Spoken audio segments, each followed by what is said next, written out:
안녕하세요. 저는 40대 초반 딸 하나를 키우고 있는 여성입니다. 결혼 생활을 7년 넘게 이어오다가 남편과 이혼하고 속편하게 살고 있습니다. 제가 왜 결혼 생활을 정리하고 이혼하게 되었는지 여러분들에게 소개하고자 사연을 쓰게 되었어요. 저는 1살 많은 남편과 대학 시절 제가 아르바이트를 하는 곳에서 만났습니다. 형편이 어려워 용돈벌이 하던 저를 보고 남편이 첫눈에 반해 사귀게 되었죠. 직원 생활하며 3년가량 연애하고 결혼했습니다. 그런데 결혼이 참 쉬운 게 아니더군요. 직장 생활을 해도 신혼집 구할 돈이 아쉬웠어요. 그 사정을 시어머니께서도 아셨기에 결혼 전 저희를 불러 말씀하셨습니다. 너희 신혼집 구하기 힘들지? 대략 이야기 들었다. 그래서 대출받아 집 구할 생각이야? 네, 어머니. 전세로 알아보고 있기는 한데 전세값이 만만치 않아서 아무래도 대출 끼고 구해야 할 것 같아요.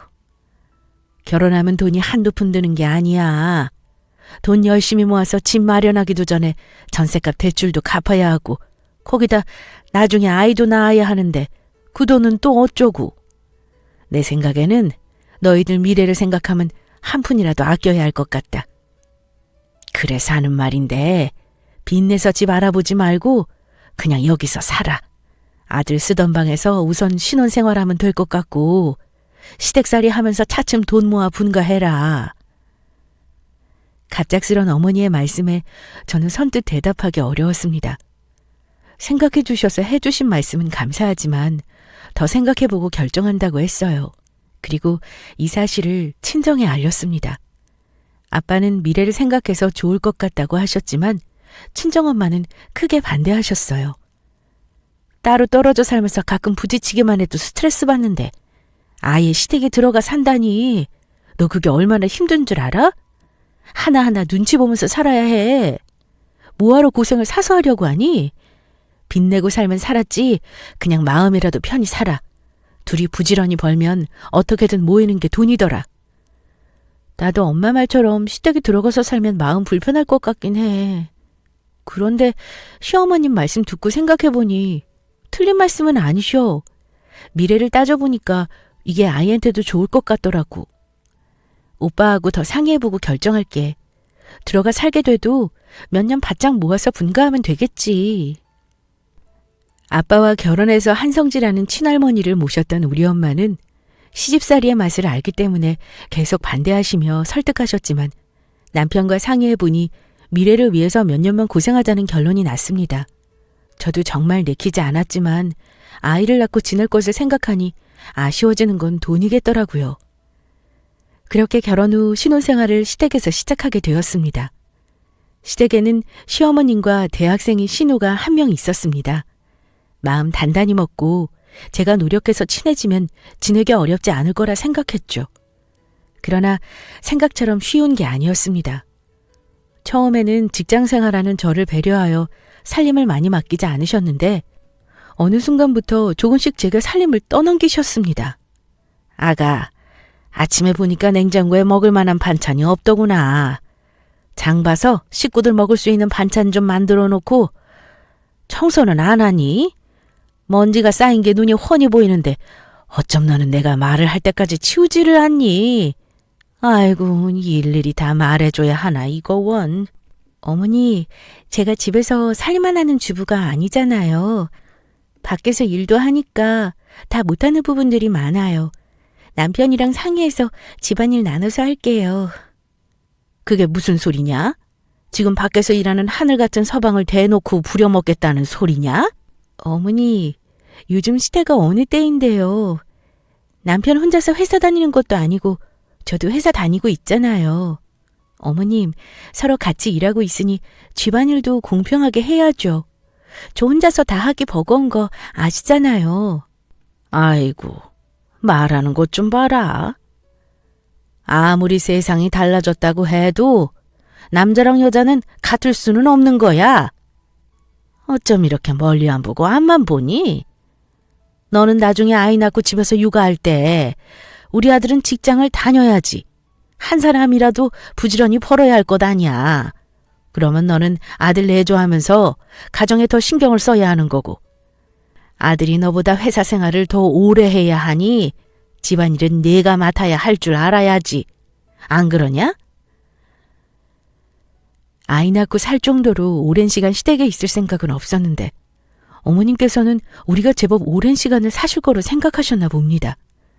그런데 기가 막힌 것은 이 사실을 남편에게 말하며 도움을 요청하니 남편도 같은 소리를 하는 겁니다. 겨우 2, 3년 정도 엄마랑 지낸다고 얼마나 모을 수 있겠어. 나중에 아이 낳고 살면 돈 들어갈 것이 한둘이 아니던데. 엄마한테 도움받을 수 있는 만큼 받고 돈 많이 모으는 게 낫지 안 그래? 아이를 천천히 갖는 방법도 있는데 어쨌거나 나중에 아이 낳으면 당신이 육아해야 되는데 경력 단절되니까 다시 직장 잡기 어렵잖아. 내가 당신보다 회사 생활 오래 하는 것도 맞는 이야기니까 너무 서운하게 생각하지 말자. 엄마가 다 우리 잘 되라고 하시는 말씀이잖아. 남편의 말을 듣고 보니 앞으로의 제 미래가 훤히 보이면서 참 아찔하더군요. 최대한 아이를 늦게 갖고 돈을 얼른 모아서 분가하는 쪽으로 이야기를 마무리했습니다. 그리고 집안일은 어머님 눈 피해서 조금씩 도와준다며 위로해 주었는데 그게 얼마나 큰 도움이 되겠나요? 저는 그냥 모든 걸 체념하고 아기 가는 것도 미루며 하루빨리 돈 모아 시댁에서 탈출하는 것으로 가닥을 잡았습니다. 날이 갈수록 집안일로 신경을 써야 할 게 많아졌고 서툰 솜씨 탓에 시어머니께 잔소리 들으며 하루하루 버틸 뿐이었습니다. 그러다 어느 순간 나이 어린 아가씨까지 저를 못살게 굴더군요. 언니, 이거 세탁소에 안 맡기셨어요? 내일 당장 입어야 하는데 다른 옷도 빨래통에 그대로고 도대체 살림을 어떻게 하는 거예요? 시댁에 지내면서 시어머니와 시누랑 잘 지내보려고 노력했던 저는 불만이 있어도 그냥 꾹 참고 넘겼습니다. 그런데 가끔 나이 어린 아가씨가 저를 가정부부리듯 말할 때면 어찌나 불쾌했는지 모릅니다. 결국 참다 저도 욱해서 한마디 하게 되었어요. 아가씨, 무슨 말을 그렇게 해요? 내가 여기 가정부도 아니고 어떻게 일일이 다 신경 쓸 수 있겠어요? 그리고 그렇게 중요한 옷이면 아가씨가 스스로 세탁소에 맡기면 되잖아요. 다 챙겨줘야 하는 애도 아니고 이건 아니죠. 집안일 책임지는 건 언니 아니에요? 우리 집에 오빠랑 얹혀 살면 당연히 집안일은 언니 몫이죠. 그래서 언니한테 빨래 이야기 꺼낸 건데 언니 아니면 제가 누구한테 이야기해요? 됐고요. 이거 빨리 손빨래라도 해놔 주세요. 아가씨, 정말 말을 심하게 하네요. 나 저녁 준비도 해야 하고 바쁘니까 급하면 아가씨 옷은 아가씨가 알아서 해요. 나이도 어린 게 어찌나 싸가지 없게 말하는지 아무도 없으면 한 대 쥐어받고 싶은 심정이었어요. 안 그래도 성질 건드려서 짜증나 죽겠는데 시어머님은 한술 더 떠 불난 제 마음에 기름을 부으셨습니다. 너는 신우가 부탁하는 게 그렇게 안 이꼽냐? 이거 손빨래하면 얼마나 걸린다고 그렇게 매정하게 못한다고 하니? 이까짓 거 금방 후딱 하면 되겠구만. 그리고 내 시누이는 지금 대학생이고 시험 기간이라 바쁘잖니? 안 그래도 잠도 못 자며 공부하느라 안쓰러워 죽겠구만. 어쩜 새언니라는 게 도와주지는 못할 망정 찬바람 쌩하게 대하니? 아휴, 됐다. 착한 며느리 얻은 줄 알고 좋아했더구만. 내가 이런 애인 줄은 몰랐다. 며느리 잘못 얻은 내 탓이지. 기껏 자기들 생각해서 도와주려고 집에 들어와 살라고 했더니 이런 식으로 갚으려드네. 어이구, 내 팔자야. 팔은 안으로 굽는다고 아가씨가 예의 없게 행동하고 말할 때마다 시어머니는 본인 딸 편만 들었습니다. 우리 친정엄마도 제가 이런 대접을 받으면서 사는 거 알면 시어머니처럼 제 편 들어주실 텐데 귀하게 키운 딸이 회사 일에 집안일에 몸이 10개라도 부족한 듯 지내는 거 아시면 속상해 하실까 봐 쉬쉬하면서 버티고 버텼습니다. 그런데 이렇게 아가씨와 어머님이 한 번씩 이럴 때마다 꿋꿋하게 버텨오던 제 마음이 새까맣게 타버려 제가 되는 것 같았습니다. 정말 서럽고 눈물 나더군요. 저는 그런 순간마다 더욱 독하게 마음먹으며 하루빨리 이 집에서 나가리라 다짐했습니다. 정말 몇 년 동안 허리띠 졸라매며 열심히 청약을 부었습니다. 그렇게 4년이 넘는 시간이 흐르자 시댁 근처에 새 아파트가 지어진다는 소식이 들렸습니다. 저는 이 사실을 남편에게 말했죠. 여보, 우리 집 근처에 새 아파트 들어선대. 우리 청약 한번 신청해볼까? 에이, 요즘 청약이 뭐 쉽게 되는 줄 알아? 하늘의 별 따기라더라. 거기다 신축 아파트인데 경쟁률 장난 아닐걸? 에이, 그래도 모르니까 한번 해보자는 거지. 우리 한번 신청해보자. 혹시 알아? 그냥 한번 넣어봤는데 떡하니 될지. 물론 안 될 가능성이 더 크겠지만 그래도 믿줘야 본전인데 한번 해보자. 우리도 이제 슬슬 분가 준비할 때도 됐잖아. 아이도 가져야 하고. 그래 그럼. 당신이 알아서 해봐. 오랜 시간을 시댁에서 가정부 노릇하며 지낸 저는 정말 악착같이 저축했고 이제 우리 부부는 분가해서 살아도 된다 생각이 들었습니다. 물론 대출이 조금 필요하겠지만요. 괜찮은 곳 빌라를 알아볼까 생각하던 중 아파트 단지가 지어진다는 소식을 듣게 되었고 희망을 담아 꾸준히 부었던 청약도 혹시 모르니 도전해보기로 했습니다. 필요한 서류를 준비하고 청약을 했어요. 내심 기대한 것도 없진 않지만 연습 삼아 해보는 것으로 생각하고 청약에 크게 매달리지 않았습니다. 그런데 어느 날 제게 연락이 오더군요. 바로 하늘의 별 따기라던 청약에 당첨되었다는 소식이었습니다. 그동안 고생한 지난 날들이 스쳐 지나가면서 미친 사람처럼 울다가 웃다가 회사에서 혼자 생쇼를 했는지 모릅니다. 모두 축하해줬고 이 기쁜 사실을 바로 남편에게 알려주었죠. 남편도 저와 같이 함께 기뻐해 주었습니다. 여보, 우리 이제 드디어 분가할 수 있어. 그동안 우리 집 장만하려고 얼마나 애를 썼어? 이게 난 아직도 꿈인지 생신지 믿어지지 않아. 너무너무 행복한 거 있지. 그러게, 우리 그동안 진짜 고생 많았다. 특히 당신이 더 고생 많았지. 시집 와서 시댁에 살기가 쉬운 게 아닌데. 그동안 정말 고생 많았어. 우리 조금만 더 고생해서 이사까지 잘 마무리하자. 그리고 우리도 이제 나이가 있으니 아이 가질 생각도 서서히 해야겠네. 뜻밖의 행운으로 청약에 당첨되었고 앞으로는 계약금과 중도금을 처리해야 했습니다. 물론 대출을 끼고 진행하겠지만 그동안 고생하면서 모은 돈이 적지는 않았습니다. 이제 남은 것은 나이도 있으니 아파트가 완공될 때까지 알뜰히 살림하면서 임신 계획을 준비하면 되겠다 싶었죠. 정말 모든 것이 순조롭게 진행되었습니다. 임신 준비에 들어가자마자 우리 부부에게 어여쁜 공주님도 생기게 되었고요. 아파트가 다 완공되는 그날을 생각하며 지냈습니다. 그러나 시간이 참 빠르게 가지 않더군요. 아이고, 임신했다고 유세냐? 임신은 임신이고 집안일은 집안일대로 해야지. 나 때는 말이다. 임신한 상태로 김장김치 50포기도 담그고 그랬어. 우리 때는 뭐 세탁기나 청소기 좋은 게 있었는 줄 아니? 요즘은 세상 좋아졌지. 기계가 다 알아서 하고. 너는 그저 누르면 되는데 뭐가 문제니? 이게 다 게을러서 그래. 조금만 부지런히 움직이면 다 할 수 있는 것을 너는 꼭 이렇게 내가 잔소리를 해야지만 하니? 거기다 질세라 나이 어린 얄미운 신우까지 가세했습니다.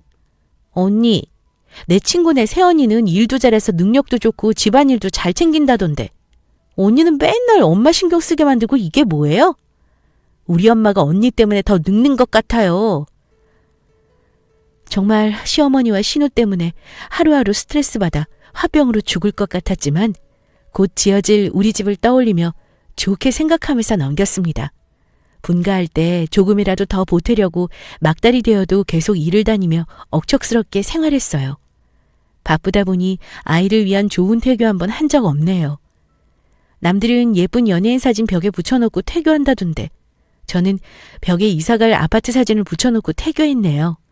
그만큼 저는 하루빨리 이 지옥 같은 시댁에서 벗어나고 싶었습니다.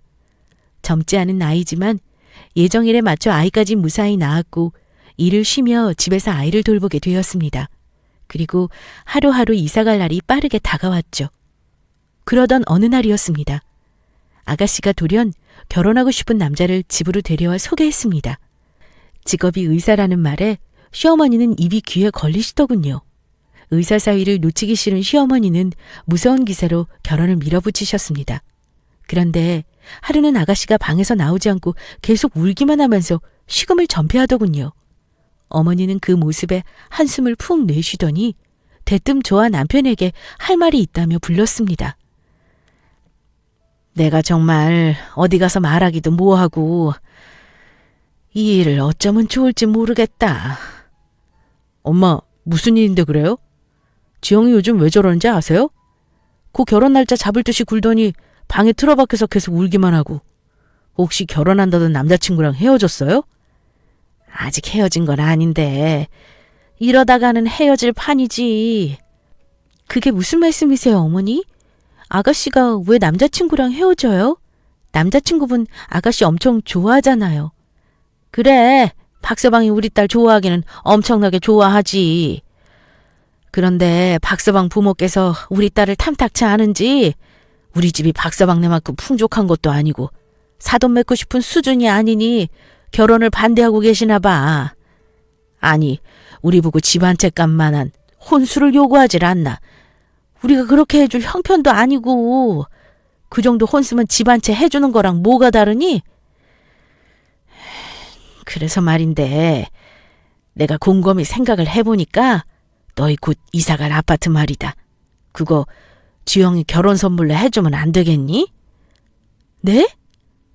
어머니, 그게 지금 무슨 말씀이세요? 저희 아파트를 왜 아가씨한테 드려요? 물론 너희가 당첨된 아파트인 건 알지만 지금 상황이 어쩔 수 없잖니.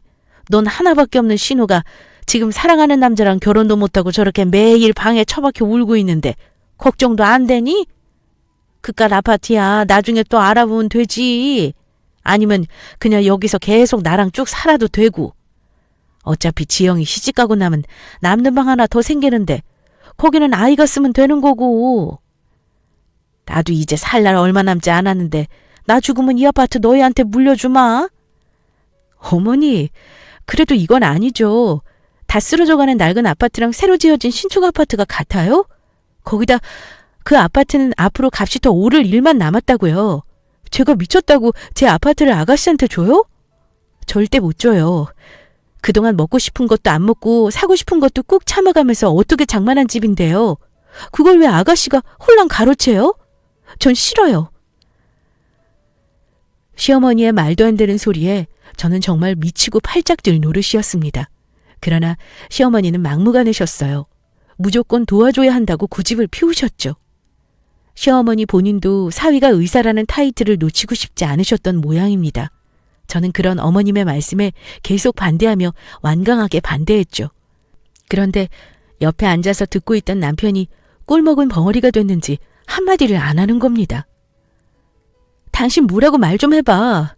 왜 그냥 가만히 듣고만 있어? 어머님 말씀에 할 말이 없어? 넌 그만 좀 해라. 가만히 보자 하니까 왜 이렇게 인정머리가 없어? 낡은 아파트라도 뭐가 문제냐? 나중에 내가 원하는 대로 새로 싹 뜯어 고치는 거 그거 뭐냐? 그래. 리모델링인가 뭔가 하면 된다더라. 그렇게 싹 바꾸면 새로 지은 아파트랑 뭔 차이겠냐? 그리고 우리 지영이가 내가 양보해준 아파트 받고 그냥 입 싹 닫겠니? 잊지 않고 고마워서 분명히 보답할 거다. 그럼 너희도 좋고 우리 지영이도 좋고 서로 다 좋은 거 아니냐? 대체 뭐가 그렇게 문제인지 반대만 하는 거라니. 하여간 내가 너랑 한 집에서 오래 살았어도 참 정이 안 간다 했다. 이 정도로 우리랑 지지고 볶고 살았으면 너도 가족애를 갖고 양보도 하고 맞춰야지. 어쩜 그렇게 내 생각만 하니 그래. 지금 이기적으로 생각하는 사람이 누구신데요? 제가 아니라 바로 어머님이시잖아요. 저요, 그동안 어머님과 아가씨한테 가진 구박 당하면서 버티고 버텨 마련한 집이에요. 그런 집을 제가 어찌 포기할 수 있겠어요? 제 피눈물로 지은 아파트인데? 당신 그만해. 아무리 고생해서 마련한 집이라고 해도 그렇지 그렇게 난리칠 상황이야? 거기다 시어머니한테 말하는 모양새가 이게 뭐야 버릇없이. 입 꾹 다물고 듣고만 있던 남편은 제게 어이없는 소리를 했습니다. 난리칠 상황이 아니라니요. 고작 한다는 말이 겨우 저 정도라니. 그동안 시어머니와 아가씨에게 괴롭힘 당할 때 단 한 번도 제 편 들어준 적 없었습니다. 늘 방관만 했었죠. 그런데 이런 상황에서도 제 편을 들어주지 않는 남편이 참으로 야속했습니다. 남편은 그런 제 속도 모르고 계속해서 이야기하더군요. 어머니 말이 아예 틀린 말씀은 아니야. 비록 고생해서 마련한 집이기는 해도 선윗 사람으로서 우리가 양보하는 것도 좋을 것 같아. 거기다 태어난 우리 딸도 당신 혼자 보기 힘들잖아. 엄마가 봐주시면서 도와주면 당신도 좋고. 그렇지. 내가 우리 손녀도 같이 봐주고 얼마나 좋냐? 어쩜 그렇게 본인 생각만 하는지. 좋기는 개뿔. 임신한 며느리를 부려먹었던 시어머니를 제가 모르는 것도 아니고 이번 일만 넘어가면 손녀 봐주며 도와주기는커녕 평소처럼 저를 가정부 부려먹듯 편하게 지나칠 게 뻔했습니다. 제가 그 긴 시간 동안 이 지옥에서 버틸 수 있었던 것은 유일하게 아파트였는데 제 동아줄 같은 아파트를 날로 먹으려는 시어머니를 생각하니 정말 참을 수 없는 분노를 느꼈습니다. 거기다 더는 지긋지긋한 시댁에서 지내고 싶지 않았죠. 저는 결국 폭발하고 말았습니다. 그대로 자리에서 일어나 미친 듯이 제 짐을 챙겼어요. 그리고 아이를 안고 집을 나가려 했습니다. 그런 제 모습에 당황한 듯한 남편은 이내 정신을 차리고 소리치더군요. 지금 뭐하는 짓이야? 아이 데리고 어디 가려고? 다 커서 장인 장모님 걱정하시게 친정에 가려는 거냐? 그래. 너 같은 새끼랑 계속 살기도 싫고 이딴 집구석에서 단 한시라도 내 아이랑 있기 싫어서 나가려고 그런다. 내가 그동안 너 같은 놈 만나서 이딴 집구석에 시집와 고생만 하며 산 거 우리 엄마가 알면 속상하실까 봐 말 안 했는데 말 안 하고 그냥 참고 사는 게 더 불효 같다, 이 미친놈아. 뭐? 윗사람으로서 양보를 해줘? 네가 뭔데 양보한다 만다야? 네가 잊었나 본데 그 집 내 통장으로 청약 당첨됐어. 모자란 잔금도 우리 부모님이 도와주셨다고. 그런 집을 내가 왜 내 동생한테 양보해야 되는데? 이 거지 같은 집구석에서 내 아파트에 보탠 거 1원도 없어. 그동안 회사 일하면서 가정부처럼 집안일 할 때 너희 엄마 우리한테 생활비라고 받을 거 다 받았잖아? 똑같이 밖에서 일해놓고 혼자 고생하며 살림한 노동값 생각하면 너희 식구들 내 아파트를 넘볼 자격 없어. 조만간 이혼서류 보낼 테니까 천년만년 낡아빠진 아파트에서 지금처럼 구질구질하게 살아. 전 말이 끝나자마자 당장 아이를 데리고 시댁을 빠져나왔습니다. 그리고 곧장 친정으로 가서 엄마를 붙잡고 대성통곡을 했어요. 그 긴 시간 동안 참고 살아온 내가 너무나 불쌍하고 속상했습니다. 내 편 한번 되어주지 못한 남편이 뭐가 좋다고 옆에 붙어 살면서 악착같이 분가하려고 노력했는지 제가 참 미련스럽더군요. 그런 제 사정을 다 알게 된 친정엄마는 불같이 화를 내셨고 당장 이혼하라며 난리를 치셨습니다. 한바탕 난리를 겪고 나니 앞으로 제가 어찌해야 할지 더 선명히 보이더군요.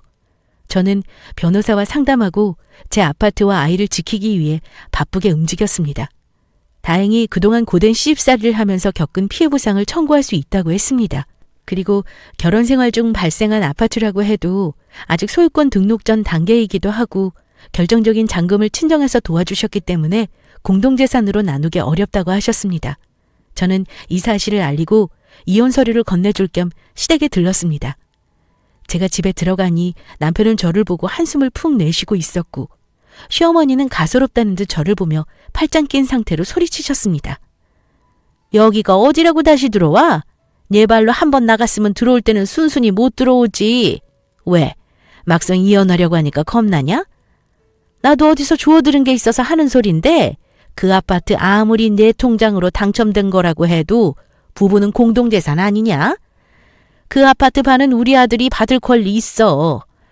이참에 잘 됐다. 그 아파트 반값 받아서 우리 지영이 시집 보내고 우리 아들 새장가 보낼 거야. 너 같은 거 꼴 보기 싫었는데 이렇게 순순히 나가주니 참 고맙지 뭐냐? 그런 소리 어디서 들으신 거예요? 주워들으실 거면 좀 제대로 주워들으셔야지 참.